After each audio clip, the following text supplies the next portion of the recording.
শহীদ করে সেই মিছিলে শামিল করে নিও, আমাকে শহীদ করে সেই মিছিলে শামিল করে নিও।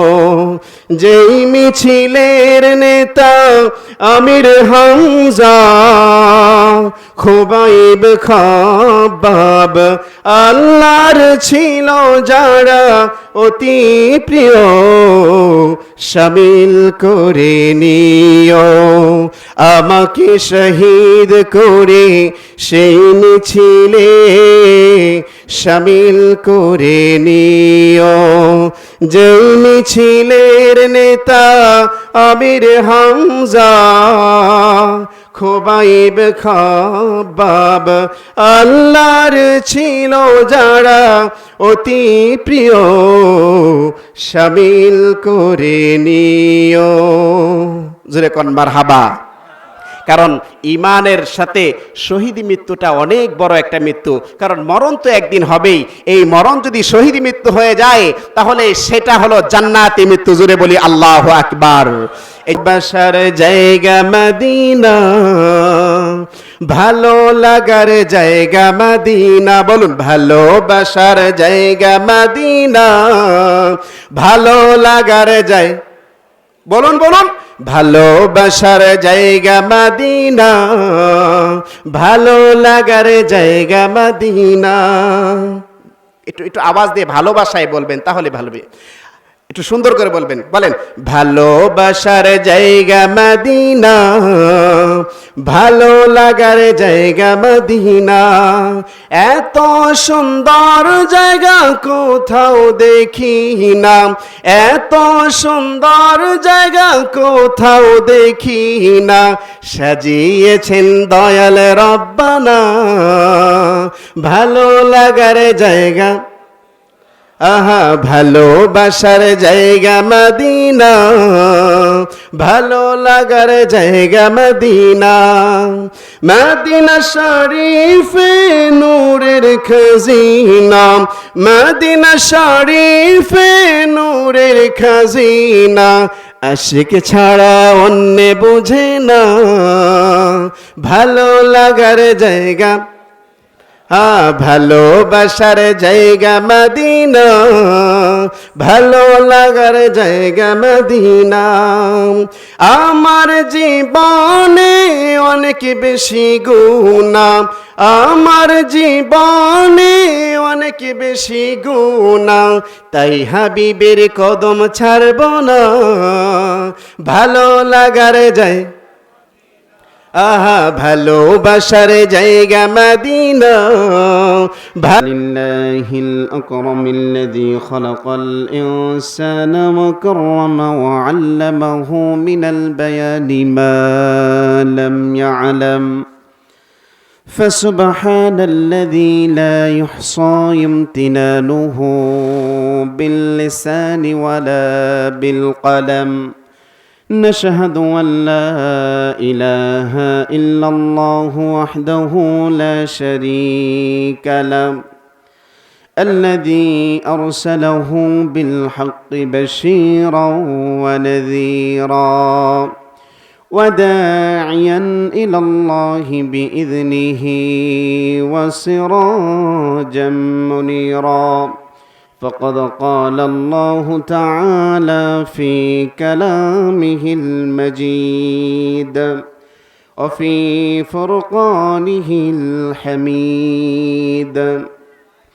أعوذ بالله من الشيطان الرجيم. بسم الله الرحمن الرحيم. يا أيها الذين آمنوا اتقوا الله حق تقاته ولا تموتن إلا وأنتم مسلمون. وقال الله تعالى في آية أخرى: قل إن كنتم تحبون الله فاتبعوني يحببكم الله ويغفر لكم ذنوبكم الله غفور رحيم. وقال النبي صلى الله عليه وسلم لا يؤمن أحدكم حتى أكون أحب إليه من والده وولده والناس أجمعين. আলহামদুলিল্লাহ, মেরিগাঁও উত্তরপাড়া আয়েশা সিদ্দিকা রাদিয়াল্লাহু আনহার উদ্যোগে আজকের এই মাহফিলের সম্মানিত সভাপতি আলহাজ হযরত মাওলানা ইব্রাহিম খলিল সাহেব দামাত বারকাতুহু, সহসভাপতি সাহেব হযরত মাওলানা মোহাম্মদ শফিকুল আলম সাহেব, আমার সামনে বসা দিনদার ইমানদার মুসলমান ভাইয়েরা, পর্দার আড়ালের মা ও বোনেরা, সকলের প্রতি আমার আবারও সালাম। আসসালামু আলাইকুম ওয়া রাহমাতুল্লাহি ওয়া বারাকাতুহু। আপনারা সকলেই কেমন আছেন? ভালো আছেন তো? আলহামদুলিল্লাহ, আমিও ভালো আছি। এই শীতের রাত্রে আল্লাহ তাআলা আপনাদেরকে এখানে আসার তৌফিক দান করেছে, এর জন্য সকলেই খুশি না বেজার? কে কে খুশি না একটু হাত তুলে দেখাই। খুশি না? আমি আবার ভিন্ন টাইপের বক্তা, আমার কথা বুঝতে হবে। আমি বলছি খুশি না কে কে, কারণ বক্তার কথা মনোযোগ দিয়ে যদি না শুনেন তাহলে কিন্তু আপনি লস খেয়ে যাবেন। কারণ টিউবওয়েলের মুখ এবং কলসির মুখ যদি এক না হয়, সারা রাত টিউবওয়েল ঠাসলেও কিন্তু এক ফোঁটা পানি কলসির ভিতরে যাবে না। কথা ঠিক কিনা? এই জন্যই বক্তার কথা ঠিক মতো শুনতে হবে। আমরা এখানে যারা আসতে পেরেছি, আল্লাহ তাআলা আমাদেরকে তৌফিক দান করছে, এর জন্য সকলেই খুশি না বেজার? আলহামদুলিল্লাহ, আমরা সকলেই খুশি হওয়ার দরকার, কারণ এই জায়গাটা এখন জান্নাতের বাগান। জোরে বলি সুবহানাল্লাহ। এজন্য আমাদের এই জান্নাতের বাগানে এসেছি, আল্লাহ পাকের শুকরিয়া আদায় করার দরকার আছে না নাই? আর একটু জোরে বলুন, আছে না নাই? শরীর গরম করতে হবে, কারণ আল্লাহ তাআলা এই মাহফিলে যেহেতু আসার তৌফিক দান করেছেন, সবচাইতে বড় কে? আল্লাহ। তাহলে আল্লাহর একটু তাকবীর দিতে হবে। কথা ঠিক কি না? তাহলে একটু তাকবীর দিয়ে আমরা আগে শরীরটা গরম করি, তারপরে ওয়াজের দিকে যাই। লিল্লাহি তাকবীর। পিছনে একটু আওয়াজ কম হয়েছে, আবার বলি লিল্লাহি তাকবীর। আলাদা আলাদা তাকবীর দিয়ে দেখি, একসাথে মিলতেছে না। যারা বিয়ে করছেন ওরা একবার তাকবীর দিবেন, যারা বিয়ে করেন নাই ওরা আলাদা তাকবীর দিবেন। দেখি কাদের জোর বেশি হয়, বিবাহিতরা না অবিবাহিতরা? আচ্ছা, যারা বিবাহিত আছেন ওরা এখন প্রথমে তাকবীর দিবেন। গলাটা একটু পরিষ্কার করে নেন, দেখা যাবে আপনাদের পাওয়ার কেমন আছে। লিল্লাহি তাকবীর। মাশাআল্লাহ। এখন দেখি অবিবাহিতরা যারা আছে ওরা একটা তাকবীর দিয়ে দেখি কিভাবে আল্লাহ তাআলার তাকবীর দেন। লিল্লাহি তাকবীর। এখন কারা বলছেন, বিবাহিত না অবিবাহিতরা? হ্যাঁ, মিশলা কইছে না, যারা বিবাহ করেন নাই ওরা দেন লিল্লাহি তাকবীর। এদের ভবিষ্যৎ তো অন্ধকার দেখা যাচ্ছে, কারণ বিবাহিতরাই জিতে গেছে। নাস্তিকতা নিপাত যাক, দিন ইসলাম জিন্দাবাদ। নাস্তিকতা নিপাত যাক, দিন ইসলাম জিন্দাবাদ। কোটি প্রাণে একই আওয়াজ, খোদাদ্রোহী ছাড় পাবে না, এই বাংলায় ছাড়াই হবে না। মুসলমানরা জেগেছে আজ, তোলো তোলো আওয়াজ তোলো, সবাই মিলে একই তালে দাও না স্লোগান। নারায়ে তাকবীর, নারায়ে তাকবীর। আল কোরআনের আলো, আল হাদিসের আলো। কোরআন আছে যেখানে, আলেম ওলামা যেখানে, সুদ ঘুষ যেখানে আছেন সেখানে, গান বাজনা যেখানে। মাশাআল্লাহ, আপনারা তো জান্নাতি মানুষ দেখা যাচ্ছে। গান বাজনা যেখানে আছে সেখানে নাই, সুদ ঘুষ যেখানে সেখানেও নাই। তাহলে বোঝা গেল ভালো কাজ নবীর উম্মতেরাই তো ভালো কাজ করবে, কথা ঠিক কিনা? কারণ ভালো কাজ করতে হইলে নবীর উম্মত হতে হবে, নবীকে ভালোবাসতে হবে। আল্লাহ তাআলা বলেন, ইয়া আইয়ুহাল্লাযীনা আমানুত্তাকুল্লাহ হাক্কা তুকাতিহি ওয়া লা তামুতুন্না ইল্লা ওয়া আনতুম মুসলিমুন। আল্লাহ পাক বলেন, যারা ঈমান এনেছো তোমরা মুসলমান না হয়ে মইরো না। আমরা তো মুসলমান, তারপরেও আল্লাহ পাক বললেন মুসলমান না হয়ে মইরো না। এখানে অনেক রহস্য আছে। আমরা নামে মুসলমান, মুসলমান হতে হবে, কথা ঠিক কিনা? রাসূলের ভালোবাসা অন্তরের মধ্যে থাকতে হবে, আর না হয় এই মুসলমান দিয়ে আপনি হাসরের ময়দানে পার পাবেন না। এজন্য আমার বন্ধুগণ, আল্লাহ রাব্বুল আলামিন বলেন, কুল, আপনি বলে দিন, তার রাসূলকে আল্লাহ রাব্বুল আলামিন বলেন, কুল, আপনি বলে দিন, ইন কুনতুম তুহিব্বুনাল্লাহ ফাত্তাবিউনি ইহবিবকুমুল্লাহ ওয়া ইয়াগফির লাকুম যুনুবাকুম আল্লাহু গফুরুর রহিম। জোরে বলি আল্লাহু আকবার। আল্লাহ রাব্বুল আলামিন বলেন, যদি তোমরা আমাকে ভালোবাসতে চাও তাহলে রাসূলকে অনুসরণ করতে হবে, আল্লাহর নবীকে অনুসরণ করতে হবে, ভালোবাসতে হবে। আল্লাহ পাক বলেন, তোমরা যদি আমার বন্ধুকে ভালোবাসতে পারো, আমার বন্ধুকে অনুসরণ করতে পারো, আমি আল্লাহ পাক তোমাদেরকে অফার স্বরূপ খুশি হইয়া তোমাদের জিন্দেগির গুনাহগুলো আমি আল্লাহ মাফ করে দিব। জোরে বলি সুবহানাল্লাহ। এখন আসুন, রাসূলকে কিভাবে ভালোবাসবেন? আল্লাহর নবীর জীবদ্দশায় যেই কাজগুলো আমাদেরকে করার জন্য বলে গিয়েছেন, সেই কাজগুলো আমরা করলে রাসূলের অনুসরণ হবে না ছাড়লে হবে? আর একটু জোরে বলুন, ছাড়লে হবে না ধরলে হবে? কিন্তু এখন দেখা যায় রাসূলের অনুসরণ কোথায় গেল? যুবকরা এখন প্লেয়ারের অনুসরণ, যুবকরা এখন নায়ক নায়িকার অনুসরণ করে, যুবকরা এখন সেলিব্রিটিদের মতো অনুসরণ করে। তারা যেই কাজ করে তাদের মতো চলে, তাদের মতো কথা বলে, তাদের মতো স্টাইল দেয়। কিন্তু আপনার আমার নবী 63 সাল জিন্দেগির ভিতরে যেই চরিত্র দেখায় গেলেন, সেই চরিত্র আজকে যুবকদের ভিতরে পাওয়া যায় না। আমার বন্ধুগণ, আল্লাহর নবী বলেন, লা ইউমিনু আহাদুকুম হাত্তা কুন আহাব্বা ইলাই মিন ওয়ালিদিহি ওয়া ওয়ালাদিহি ওয়ান নাসি আজমাইন। যতক্ষণ পর্যন্ত তুমি তোমার মা বাবা ভাই বোন আত্মীয় স্বজন তোমার যত ভালোবাসা মহব্বতের জিনিস আছে, এই সব জিনিসের চাইতে যতক্ষণ পর্যন্ত তুমি আল্লাহর নবীকে ভালোবাসতে না পারবা, ততক্ষণ পর্যন্ত তুমি ঈমানদার হতে পারবা না। আমার বন্ধুগণ, আজকে দেখা যায় রাসূলের ভালোবাসা আমাদের অন্তরের মধ্যে নাই। আজকে আমার বাবারে গালি দিলে আমরা ভাইরা যারা আছি 14 গোষ্ঠী মিলে লাঠি নিয়ে বের হয়ে যায়, কথা ঠিক কিনা? আমার ভাইরে গালি দিলে লাঠি নিয়ে বের হয়ে যায়, মারামারি করে হাসপাতালে ভর্তি হয়ে যায়। কিন্তু আফসোসের বিষয়, আল্লাহর নবী বলেন, তোমার মা বাবা ভাই বোন সবচাইতে ভালোবাসার যেই জিনিসটা আছে, তার চাইতেও তুমি আমাকে বেশি ভালোবাসতে হবে, না হলে তুমি ঈমানদার হতে পারবা না। কিন্তু আজকে দেখা যায় আপনার আমার নবীকে গালি দেয় আপনার আমার সামনে, আমাদের মারবো তো দূরের কথা, শরীরের পশমটাও দাঁড়ায় না, কথা ঠিক কিনা? তাহলে আমরা কেমন মুসলমান হলাম? নামে মুসলমান হলে চলবে না, কামে মুসলমান হতে হবে। আমার বন্ধুগণ, আল্লাহর নবীর দেখানো পথে চলতে হবে। আল্লাহর নবী যেভাবে আমাদেরকে চরিত্র গঠন করার জন্য বলেছেন, সেই চরিত্র আমাদের গঠন করতে হবে। কিন্তু আজকে সমাজের মধ্যে দেখা যায় সম্পূর্ণ বিপরীত চলে গেছে। এই জন্য আমাদের কপাল পোড়া, কোরআনের আমল আমাদের সমাজের মধ্যে নাই। কারণ কোরআন, বাঙালি তো এখন কোরআন তো পড়তেই পারে না, বুঝবে কেমন করে, কথা ঠিক কিনা? যারা একটু বুঝে, যারা একটু পড়তে পারে, তারা মনে করে কোরআন শুধুমাত্র রমজান মাসে খতমে তারাবি পড়ানোর জন্য, কথা ঠিক কিনা?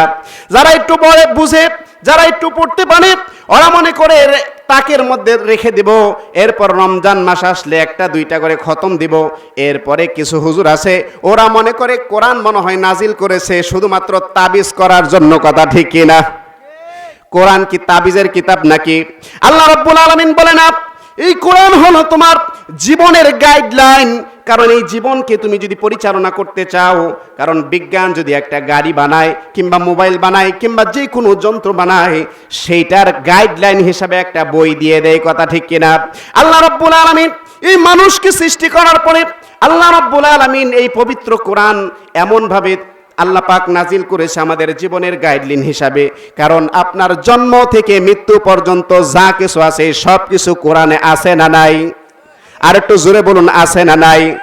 এই কোরআন হলো এমন একটা কিতাব, আল্লাহ রাব্বুল আলামিন বলেন এই কোরআন যদি তুমি পড়ে সুন্দরভাবে বুঝে যদি জীবন পরিচালনা করতে পারো, আল্লাহ পাক বলেন ইহদিনাস সিরাতাল মুস্তাকিম, যদি তুমি ধৈর্য বলি সুবহানাল্লাহ। এই কোরআন হলো এমন একটা জিনিস, ইসলাম মানতে হলে আগে বুঝতে হবে কোরআন। কোরআনকে যদি আমরা না বুঝি তাহলে আমাদের মুসলমানের মতো কপাল পোড়া আর কোথাও নাই। কারণ রাসূল যখন সফলতা পেয়েছে, কখন আল্লাহর নবী সফলতা পেয়েছে তখনই যখন আল্লাহ রাব্বুল আলামিন তার উপর কোরআন নাজিল করেছে, জোরে বলি সুবহানাল্লাহ। এর আগে কোরআন নাজিল করার আগে মক্কা নগরীতে আল্লাহর নবীকে সবাই বিশ্বাস করত, সবাই ভালোবাসতো। যখন নবুয়ত দাবি করেন নাই, এর আগে সবাই আল আমিন বলে তাকে ডাকতো, সবাই আদর করত, সবাই তাকে মানত। মানুষের স্বার্থে আঘাত লাগলেই তো তখন তো শত্রু হয়ে যায়, কথা ঠিক কিনা? এমনি বন্ধু আছেন, যখনই স্বার্থে আঘাত লাগবে তখনই কি হয়ে যায়? শত্রু হয়ে যায়, কথা ঠিক কিনা? এই জন্যই আল্লাহর নবী যখন নবুয়ত দাবি করেন নাই তখন সবার কাছে প্রিয় ছিলেন, সবার কাছে ভালো ছিলেন, সবার কাছে একদম প্রিয় প্রাপ্ত ছিলেন। যখনই নবুয়ত দাবি করলেন এবং কি বললেন যে এক আল্লাহকে মেনে নাও, কোরআন যখন নাজিল হয়ে গেল তখন মক্কার বড় বড় কাফেররা তার শত্রু হয়ে গেল। এই কোরআন যখন তেলাওয়াত করতো আল্লাহর নবী, এই কোরআন তেলাওয়াত করতে বাধা দিত, উতবা সাইবা এরা বাধা দিত। কারণ এই কোরআন এমন একটা আকর্ষণীয় কিতাব, যেই কোরআন শুনলে অনেক কাফেররা পর্যন্ত নবীর কাছে যে ইসলাম ধর্ম গ্রহণ করে ফেলতো, জোরে বলি সুবহানাল্লাহ। কারণ এই কোরআনের সৌন্দর্য তো কখনো কমে না।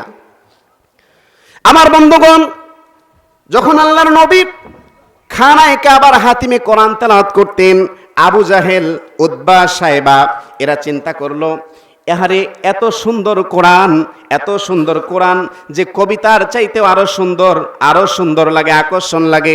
এই কোরআনটাকে তো শুনতেই মন চায়, কিন্তু শুনতে মন চাইলে কি হবে? এই কোরআন যদি আমরা শুনতে থাকি তাহলে এক পর্যায়ে আমাদের নেতাগিরি থাকবে না, কথা ঠিক কিনা?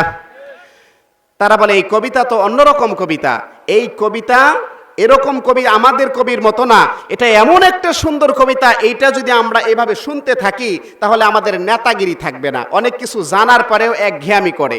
আবু জাহেল জানতো যে এটা একটা কোরআন, এটা আল্লাহর কিতাব, সে জানার পরেও সে কি করতো না, মানতো না, তার নেতাগিরি থাকবে না।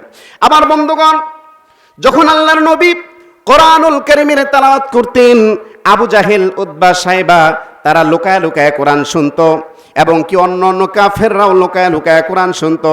উতবা সাইবা আবু জাহেল একদিন বলে, আরে উতবা, আরে আবু জাহেল, তোরা যদি এইভাবে করে লুকায় লুকায় কোরআন শুনতে থাকিস তাহলে তো আমাদের অনুসারী যারা আছে তারা তো সবাই মুহাম্মদের অনুসারী হয়ে যাবে, তাহলে আমাদের নেতাগিরি থাকবে না। এই কোরআন আমাদের বন্ধ করতে হবে। এই কোরআনের শ্রবণ সমস্ত অনুসারীদেরকে কিভাবে বন্ধ করা যায় সেই পরিকল্পনা তারা করতেছে। কাফেরদেরকে তারা শুনতে দিত না, মুহাম্মদ সাল্লাল্লাহু আলাইহি সাল্লামের কাছে তারা ভিড়তে দিত না। কিন্তু আবু জাহেল রাত্রে লুকায় লুকায় একা একাই যায় কোরআন শুনতো, জোরে বলি সুবহানাল্লাহ। দিনের বেলা না করতো, এই খবরদার মুহাম্মদের কোরআন শুনতে পারবি না, কারণ সে জাদুকর, সে যে এমন কথা বলে, সে এই কথা বলে যে এই কোরআন শোনা যাবে না, এটা জাদুকর কবিতা। তারা না করে, কিন্তু রাতের বেলা লুকায় লুকায় আবু জাহেল, উতবা সাইবা এরা সবাই যায় লুকায় লুকায় কোরআন শরীফ শুনে। একদিন আবু জাহেল বলতেছে, এই আজকে পাক্কা ওয়াদা কর, আজকে থেকে আর কেউ কিন্তু কোরআন শরীফ শুনতে পারবি না। উতবা বলে আচ্ছা ঠিক আছে, সাইবা বলে ঠিক আছে। কিন্তু রাতের বেলা যখন শুয়ে আছে, আল্লাহর নবী যখন কোরআন তেলাওয়াত করতেছে, হাতিমে বসে বসে যখন কোরআন তেলাওয়াত করে, আবু জাহেল কানের মধ্যে আঙ্গুল দিছে যাতে না শোনা যায়, কারণ কোরআনের মধুর সুরে আর সে বিছানায় থাকতে পারে না। এক পর্যায়ে সে তেলাওয়াত শুনে বিছানার থেকে যখন উঠে যাইতেছে, তখন আবু জাহেলের বিবি বলেন, স্বামী আপনি কোথায় যান? আপনি কোথায় যান এত রাত্রে? আবু জাহেল চুপ করে আছে, কথা বলে না। আবার জিজ্ঞেস করছে, আপনি কোথায় যান? আবু জাহেল তার বিবিকে ধমক দিয়ে বলেন, এই বিবি, তোর খাওয়া লাগলে খাবার দেই, তোর টাকা পয়সা লাগলে টাকা পয়সা দেই, গহনা লাগলে গহনা দেই, যা কিছু লাগে সব কিছুই তোরে দেই, কিন্তু রাতের বেলা কোথায় যায় এটা তোর কাছে আমার জবাবদিহি করতে হবে।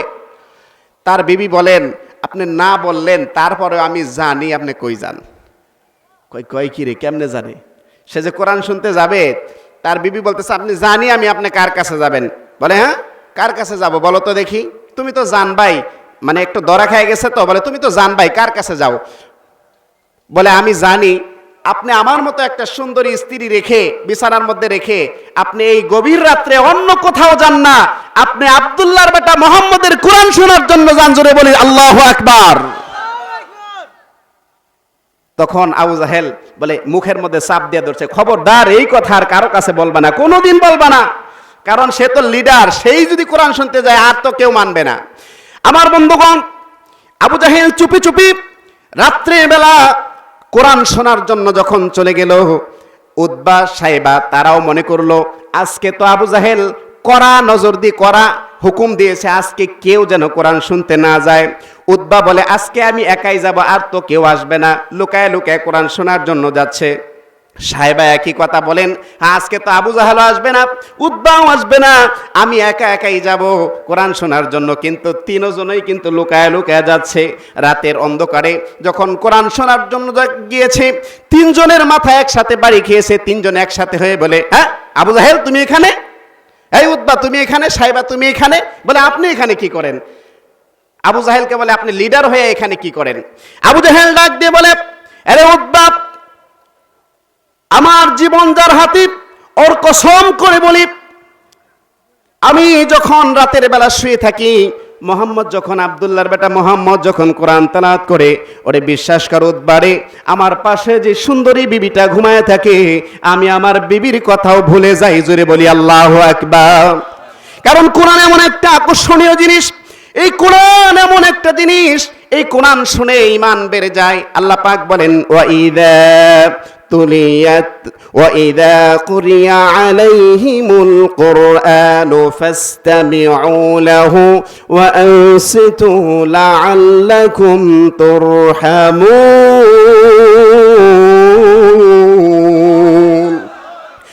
যখন কোরআনুল কারীম তেলাওয়াত করা হয়, শ্রবণ দিয়ে শুনতে হবে, মনোযোগ দিয়ে শুনতে হবে।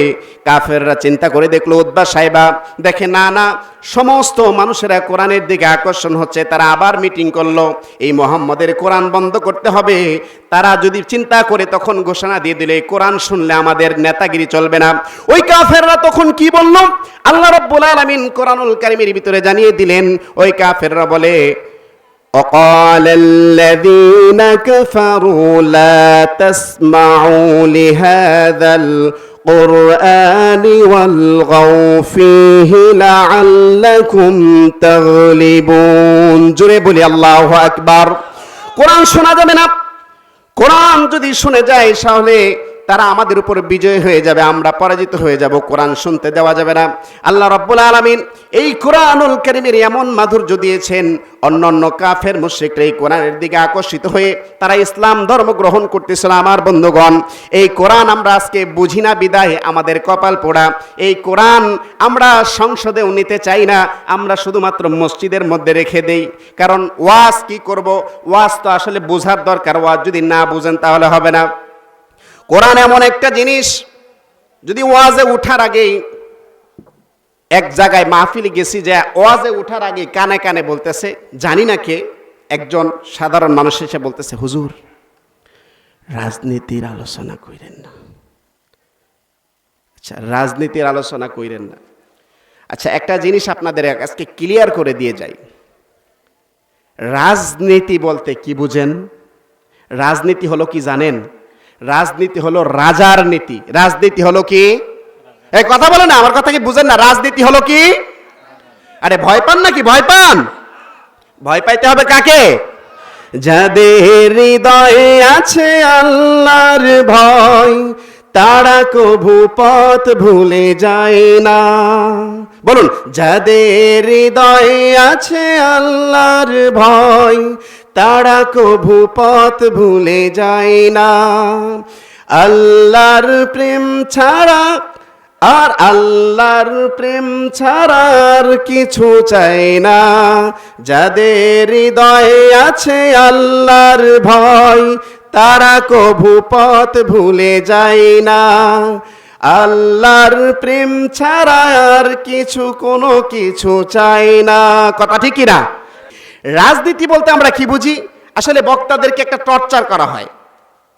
রাজনীতি প্রথমে উঠার পরে বলে, হুজুর এই বিষয়ে আলোচনা করবেন না, ওই বিষয়ে আলোচনা করবেন না। বক্তার কথা হলো মনের খোরাক। কথা ঠিক কিনা? এখন বক্তাকে যদি একটা নির্দিষ্ট বিষয় আপনি চাপায়া দেন, তাহলে কোনোদিন সে আলোচনা দ্বারা মানে শ্রোতাদের কোনো উপকারে আসবে না, কথা ঠিক কিনা? এখন রাজনীতি বলতে রাজার নীতি। আচ্ছা, একটা কথা ক্লিয়ার করবেন, আল্লাহর নবী শুধু কি নবী ছিলেন না দেশের প্রেসিডেন্ট ছিলেন? এই কথা বলে না, জানেন না? আল্লাহর নবী কি দেশের প্রেসিডেন্ট ছিলেন না শুধু দাওয়াত খাইতেন? না নবী ছিলেন শুধু নামাজ পড়াইতেন? কোনটা ছিলেন? প্রেসিডেন্ট ছিলেন। আচ্ছা, একটা দেশের সরকার, একজন দেশের সরকার যদি হয়ে থাকেন, অনেকেই জানে না, মনে করে আমাদের নবী শুধু নবী ছিলেন আর কিছু জানে না, কিন্তু নবী যে দেশের প্রেসিডেন্ট ছিলেন এটা অনেকে জানে না। একজন প্রেসিডেন্ট কোনোদিন রাজনীতি ছাড়া দেশ পরিচালনা করা অসম্ভব, জোরে কোন কথা ঠিক কিনা? যারা বলে রাজনীতির কথা বলবেন না, রাজনীতি হলো রাজার নীতি। কোরআনুল কারীমের রাজনীতি আছে, আপনি দেখেন, আপনাকে আশায় দেখায় দিই, এই রাজনীতি আল্লাহর নবী তো রাজনীতি করছে। এখন এই কথাগুলো ভুল বুঝেন না, আবার মিডিয়াতে চলে যাবে। কারণ রাজনীতি, একটা দেশ যদি পরিচালনা করতে হয়, রাজনীতি ছাড়া কোনোদিন দেশ পরিচালনা করা যায় না। তাহলে আল্লাহর নবী রাজনীতি করেছে, আপনারা উম্মত হয়ে যদি এই রাজনীতিকে ঘৃণা করেন, তাহলে ঈমান আর কই থাকলো? আবার কথা কি বুঝতেছেন? আর এখন মনে করো হুজুর রাজনীতির কথা বলবে কেন? হুজুর শুধুমাত্র মসজিদে ইমামতি করবে আর মানুষের দাওয়াত দিলে দাওয়াত খাবে, মৌতাবাড়িতে দাওয়াত খাবে, এই বাস, এতটুকুই। এটাই মধ্যে সীমাবদ্ধ রেখে দিয়েছে। না, আল্লাহর নবী রাজনীতি করেছেন, তিনি দেশের প্রেসিডেন্ট ছিলেন, তিনি রাজনীতি করেছেন। হযরতে আবু বকর রাদিয়াল্লাহু তাআলা আনহু, তিনিও দেশের প্রেসিডেন্ট ছিলেন, তিনিও রাজনীতি করেছেন। হযরতে উমর ফারুক রাদিয়াল্লাহু তাআলা আনহু, তিনিও রাজনীতি করেছেন, দেশের প্রেসিডেন্ট ছিলেন। হযরতে আলী রাদিয়াল্লাহু তাআলা আনহু, তিনিও প্রেসিডেন্ট ছিলেন, তিনিও রাজনীতি করেছেন। এই রাজনীতি ছাড়া কখনো দেশ শাসন করা যায় না। এমনি কি বৈশা থাকলে দেশ হয়? রাজনীতি তো ভালো জিনিস, রাজনীতি ভালো জিনিস। আপনারা কেন ভুল বুঝেন? শুধুমাত্র বলে হুজুর রাজনীতির কথা বলে কেন, রাজনীতির কথা বলে কেন? এটা একটা হুজুরদের উপর একটা নির্যাতন করা হয়। কোরআনুল কারীমে আল্লাহ তাআলা বলছে, আকিমিস সালাত, তুমি নামাজ কায়েম করো। এখন নামাজ কায়েম করতে হলে সমাজের মধ্যে এটার জন্য কাজ করতে হবে কি হবে না? হ্যাঁ, যাকাত আদায় করো, ওয়াতু যাকাত, যাকাত আদায় করো। এই যাকাত আদায় করার জন্য, সিস্টেমটা পরিচালনা করার জন্য সমাজের মধ্যে সুন্দরভাবে একটা কাজ করার দরকার আছে না নাই? ইয়ামুরুনা বিল মারুফ ওয়া তানহাউনা আনিল মুনকার, সৎ কাজের আদেশ, অসৎ কাজের নিষেধ যদি তুমি করতে চাও, আল্লাহ তাআলা বলছে, তুমি একটা মসজিদের ইমাম সাহেব হইয়া তোমার কথা 20 জনে শুনে না, তুমি কি সৎ কাজের আদেশ আর নিষেধ করতে পারবা সমাজের মধ্যে সবকিছু? এই ক্ষমতা না থাকলে কি মানুষের দাম দেয় নাকি? দাম দেয়? আজকে আমার কথা এখানে কোনো কাজ হবে না, কিন্তু একজন এই শেরপুর, এটা কি জেলা পড়ছে? ফুলপুর জেলা, ফুলপুর থানা। এই ফুলপুর থানার ওসি আইসা যদি একটা কথা বলে, আপনারা শুনতে মানবেন না?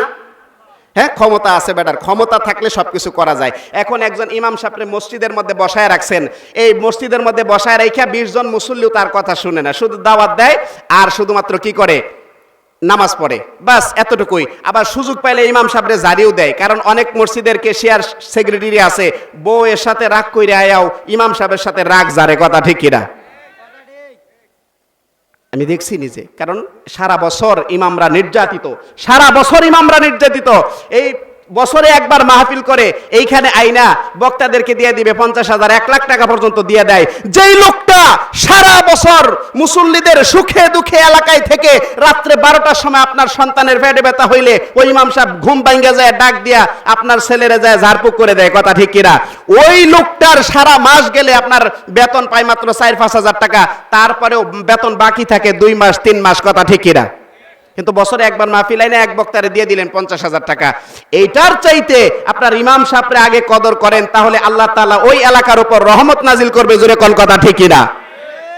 আমরা তেল্লা মাথায় তেল দেই, তেল যার মাথাত নাই ওরে তেল দিতে চাই না। এজন্যই ভালো মানুষকে সমাজের মধ্যে যদি আপনি শাসন করতে দেন, তাহলে সেই জায়গায় ভালো। কারণ একজন ইমাম সাহেব নেওয়ার সবের বাপ কেমন, ইমাম সাহেবের মা কেমন, ইমাম সাহেবের 14 গোষ্ঠী কেমন, কথা ঠিক কিনা? সব কিছু যাচাই বাছাই করার পরে একটা ইমাম নেই, ইমামের বউ পর্দা করে কিনা, সব কিছু করার পরে ইমামটাকে যাচাই বাছাই করি। এর আন্ডারে মাত্র মানুষ থাকে হইল আপনার 1 থেকে 150 জন, কথা ঠিক কিনা? তারপরে এর কথা শুনে না। আমার বন্ধুগণ, একজন চেয়ারম্যান, এর আন্ডারে হাজার হাজার মানুষ থাকে। একটা ইউনিয়নের মধ্যে হাজার হাজার মানুষ কিন্তু একটা চেয়ারম্যানের আন্ডারে থাকে, কথা ঠিক কিনা? ইমামের চাইতেও একটা মেম্বরের আন্ডারে একটা এলাকার মানুষ থাকে। বলুন তো ওই ইমাম সাহেব যতটুকু যাচাই করে ইমাম সাহেব মসজিদের ইমাম সাহেব নিযুক্ত করেছে, এর চাইতেও আরো বেশি যাচাই বাছাই করে একটা মেম্বার বানানোর দরকার আছিল কিনা? এই কথা বলেন, আমার কথা কি বুঝেন না? একটা মেম্বার দেখার দরকার ছিল এই মেম্বার কি সুদ খায় কিনা, ঘুষ খায় কিনা, এই মেম্বারের মা পর্দা করে কিনা, এই মেম্বারের বাবা সুদ ঘুষের সাথে জড়িত কিনা, এই মেম্বারের স্ত্রী পর্দা করে কিনা, এইগুলো যাচাই বাছাই করে একটা ভোট দেওয়ার দরকার ছিল। কিন্তু আমরা এটা যাচাই বাছাই করি না। আমার বন্ধুগণ, একটা মেম্বারের চাইতে আরো শত গুণ একটা চেয়ারম্যানকে যাচাই বাছাই করার দরকার ছিল।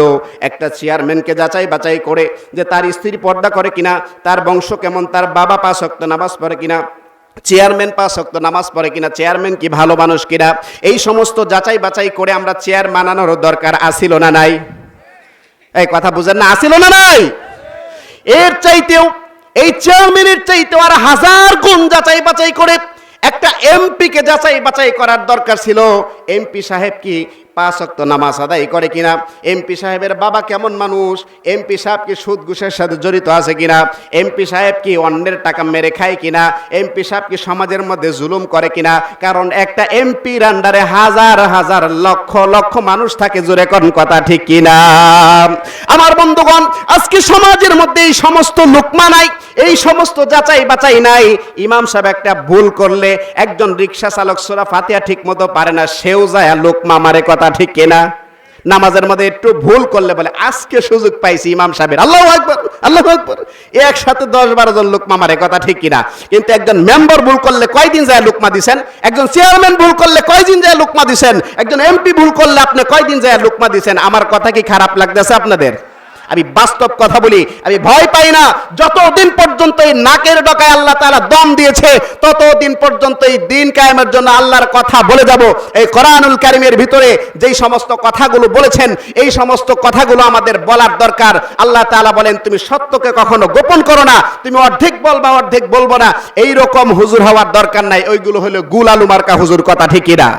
কারণ নাকের ডগায় দম যতদিন পর্যন্ত আছে ততদিন পর্যন্ত সত্য কথা বলে যাইতে হবে, ততদিন পর্যন্ত সত্য কথা বলবে। কারণ মরণ তো একদিন হবেই। কথা ঠিক কিনা? কিন্তু শহীদি মৃত্যু কপালে থাকতে হবে। এজন্য কবি বলেন, আমাকে শহীদ করে সেই মিছিলে শামিল করে নিও, আমাকে শহীদ করে সেই মিছিলে শামিল করে নিও। যেই মিছিলের নেতা আমির হামজা, খুবাইব খাব্বাব আল্লাহর ছিল যারা অতি প্রিয়, শামিল করে নিও। আমাকে শহীদ করে সেই মিছিলে শামিল করে নিও। যেই মিছিলের নেতা আমির হামজা, খুবাইব খাব্বাব আল্লাহর ছিল যারা অতি প্রিয়, শামিল করে নিও। জোরে কোন মারহাবা। কারণ ইমানের সাথে শহীদি মৃত্যুটা অনেক বড় একটা মৃত্যু। কারণ মরণ তো একদিন হবেই। এই মরণ যদি শহীদি মৃত্যু হয়ে যায়, তাহলে সেটা হলো জান্নাতি মৃত্যু। জোরে বলি আল্লাহু আকবার। এই জন্যই নবীর ভালোবাসা অন্তরে রেখে আমাদের চলতে হবে। কে কি বললো না বললো সেটা দেখলে আপনার কবরের মধ্যে কেউ যাবে না। আপনার পার্শ্ববর্তী লোক যদি সুদ খায়, আপনি বলবেন ভাই সুদ খেও না। ঘুষ খাইলে বলবেন আপনি ঘুষ খেও না। কারণ আল্লাহ তাআলা বলছে, ইয়া'মুরুনা বিল মা'রুফি ওয়া তানহাউনা আনিল মুনকার। তুমি সৎ কাজের আদেশ করো, অসৎ কাজের নিষেধ করো। তোমার ঈমান যদি থাকে তুমি আদেশ করতে হবে। তোমার যদি অন্যজন যদি অন্যায় কাজ করে, তুমি জিনা করতেছে, তুমি বাধা দিতে হবে। এই সমস্ত জিনিস যদি আমাদের ঈমানের শক্তি যদি থাকে, তাহলে এটা করতে হবে। আর যদি এমন জায়গায় যদি দেখেন না আমার বাধা দেওয়ার ক্ষমতা নাই, তাহলে অন্তরে অন্তরে ঘৃণা করতে হবে। কথা ঠিক কিনা? এই জন্য আমাদের এই অন্তরকে তাজা করতে হবে ঈমানী শক্তি দিয়া। ঈমানী শক্তি যদি আমাদের ভিতরে না থাকে, তাহলে আমাদের কিছুই হবে না। এই জন্য রাসূলের ভালোবাসা যার ভিতরে আছে, তার ভিতরে ঈমানও আছে, শক্তিও আছে। আর রাসূলের ভালোবাসা যার ভিতরে নাই, বললাম না, আল্লাহর নবীকে গালি দিলে শরীরের পশমও জ্বালায় না। আপনার বাবাকে গালি দিলে তো লাঠি নিয়ে রামদাও নিয়ে বের হয়ে যান, তাহলে আপনি আমরা কয় নম্বরের মুসলমান হলাম? এজন্য রাসূলকে ভালোবাসতে হবে। সেই মদিনার জমিনে রাসূল শুয়ে আছেন, রাসূলের ভালোবাসা যদি অন্তরে থাকে তাহলে সেই ভালোবাসা নিয়ে আপনি যদি কবরে যান, আল্লাহর নবীর সেই হাশরের ময়দানে সুপারিশ আপনি পাবেন, আর না হয় আপনি পাবেন না। জোরে কোন কথা ঠিক কিনা? প্রত্যেকটা নবীর জন্যই আল্লাহ তাআলা একটা করে দোয়া দিয়েছেন। কি দিয়েছেন? এই কথা বলেন, কি দিয়েছেন? দোয়া, কবুলিয়াত দোয়া। কারণ এই দোয়াটা করলে আল্লাহ তাআলা অবশ্যই কবুল করবে। এবং এই দোয়াটা আল্লাহ তাআলা সকল নবীকেই দিয়েছেন এবং প্রত্যেকটা নবী এই দোয়া আল্লাহর কাছে করে ফেলেছে, তাড়াহুড়া করেছে তারা, এবং কি তারা আল্লাহর কাছ থেকে চেয়ে নিছে। আল্লাহর নবী বলেন, আমি এই দোয়াটা আল্লাহর কাছে এখনো পর্যন্ত করি নাই, এই দোয়াটা আমি রেখে দিয়েছি আমার উম্মতের জন্য। হাশরের ময়দানে আমি আল্লাহ রাব্বুল আলামিনের কাছে কিয়ামতের ময়দানে আমার উম্মতের জন্য আমি আল্লাহ তাআলা এই দোয়াটা করব। জোরে বলি সুবহানাল্লাহ।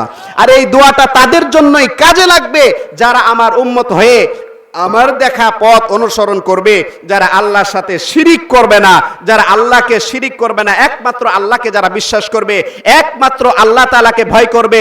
ইন্নাল্লাযীনা ক্বালু রাব্বুনাল্লাহ সুম্মা ইসতাকামু, যারা বলবে আমার রব আল্লাহ এবং তার উপরই অবিচল থাকবে, অন্য কাউকে ভয় করবে না, আল্লাহ তাআলা এই দোয়াটা তাদের জন্যই হাশরের ময়দানে কবুল করে তাদেরকে জান্নাত দিয়ে দিবে। জোরে বলি আল্লাহু আকবার। এজন্য আমরা সেই নবীর খাঁটি উম্মত হয়ে আমরা সেই রাসূলের ভালোবাসা অন্তরে রেখে কবরে যাইতে চাই কি চাই না? সবাই মদিনায় যাওয়ার নিয়ত আছে না? এই রাসূলের ভালোবাসা অন্তরে থাকলে লাভ হবে না ক্ষতি হবে? এজন্যই মদিনায় যাইতে হইলে মদিনার ভালোবাসা লাগবে, রাসূলের ভালোবাসা লাগবে। এজন্য কবি বলেন, ভালোবাসার জায়গা মদিনা, ভালো লাগার জায়গা মদিনা। বলুন, ভালোবাসার জায়গা মদিনা, ভালো লাগার জায়গা। বলুন বলুন, ভালোবাসার জায়গা মদিনা, ভালো লাগার জায়গা মদিনা। একটু আওয়াজ দিয়ে ভালোবাসায় বলবেন, তাহলে ভালো হবে। একটু সুন্দর করে বলবেন, বলেন, ভালোবাসার জায়গা মদিনা, ভালো লাগার জায়গা মদিনা। এত সুন্দর জায়গা কোথাও দেখি না, এত সুন্দর জায়গা কোথাও দেখি না, সাজিয়েছেন দয়াল রব্বানা ভালো লাগার জায়গা। আহা, ভালোবাসার জায়গা মদিনা, ভালো লাগার জায়গা মদিনা। মদিনা শরীফে নূরের খাজিনা, মদিনা শরীফে নূরের খাজিনা, আশিক ছাড়া অন্য বুঝে না ভালো লাগার জায়গা। ভালোবাসার জায়গা মদিনা, ভালো লাগার জায়গা মদিনা। আমার জীবনে অনেক বেশি গুনাহ, আমার জীবনে অনেক বেশি গুনাহ, তাই হাবিবের কদম ছাড়ব না ভালো লাগার যায়। আহা, ভালোবাসার জায়গা মদিনা, ভালো লাগার যায়। সবাই বলি মারহাবা। সময় সংক্ষেপ, আল্লাহ তাআলা আমরা যে আলোচনাগুলো করেছি সেই আলোচনাগুলো যেন আল্লাহ তাআলা আমাদেরকে সকলকে